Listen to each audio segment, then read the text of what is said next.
Praise the Lord. जय मसीह की। मेरे प्रियो, जब आप सवेरे उठने के बाद प्रार्थना करते हैं तो इन दो वचनों को पढ़िए। भजन संहिता अध्याय 3 पद संख्या 1 से 8। हे यहोवा, मेरे सताने वाले कितने बढ़ गए हैं। वे जो मेरे विरोध उठते हैं बहुत हैं। बहुत से मेरे प्राण के विषय में कहते हैं कि उसका बचाव परमेश्वर की ओर से नहीं हो सकता। परंतु हे यहोवा, तू तो मेरे चारों ओर मेरी ढाल है। तू मेरी महिमा और मेरे मस्तक का ऊंचा करने वाला है। मैं ऊंचे शब्द से यहोवा को पुकारता हूँ और वह अपने पवित्र पर्वत पर से मुझे उत्तर देता है। मैं लेटकर सो गया, फिर जाग उठा, क्योंकि यहोवा मुझे संभालता है। मैं उन 10,000 मनुष्यों से नहीं डरता जो मेरे विरोध चारों ओर पांति बांधे खड़े हैं।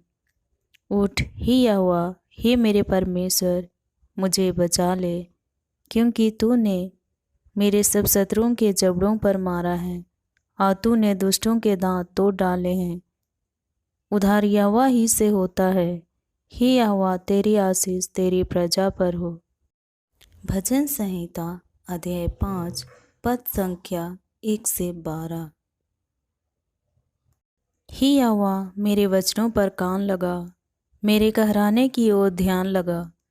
हे मेरे राजा, हे मेरे परमेश्वर, मेरी दुहाई पर ध्यान दे, क्योंकि मैं तुझी से प्रार्थना करता हूँ। हे यहोवा, भोर को मेरी वाणी तुझे सुनाई देगी। मैं भोर को प्रार्थना करके तेरी बाट जोहूँगा, क्योंकि तू ऐसा ईश्वर नहीं जो दुष्टता से प्रसन्न हो।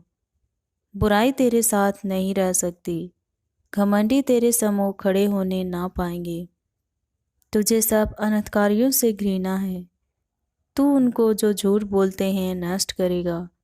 यहोवा तो हथियारे और छली मनुष्य से घृणा करता है। परंतु मैं तो तेरी अपार करुणा के कारण तेरे भवन में आऊँगा। मैं तेरे भय मानकर तेरे पवित्र मंदिर को दंडवत करूँगा। हे यहोवा, मेरे शत्रुओं के कारण अपने धर्म के मार्ग में मेरी अगुवाई कर। मेरे आगे आगे अपने सीधे मार्ग को दिखा, क्योंकि उनके मुंह में कोई सच्चाई नहीं, उनके मन में निरी दुष्टता है।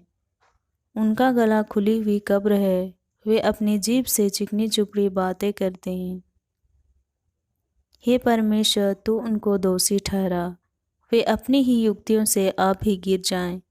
उनको उनके अपराधों की अधिकाई के कारण निकाल बाहर कर, क्योंकि उन्होंने तुझसे बलवा किया है।